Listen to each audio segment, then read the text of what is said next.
Bicara ini terus untukmu, lahir dari lubuk hatiku,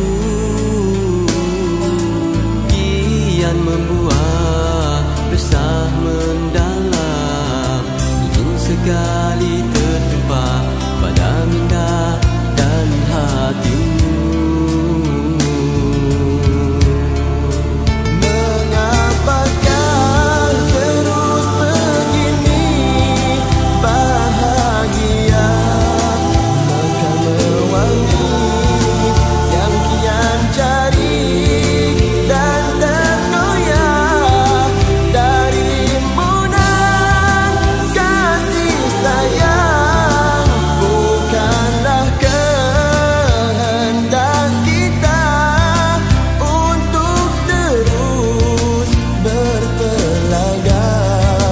Apakan daya,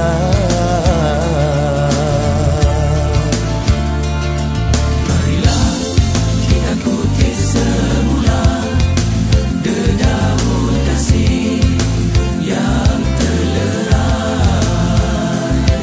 Kita kumpul mesra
terurai, kita tanam kembali, kita bajai lagi.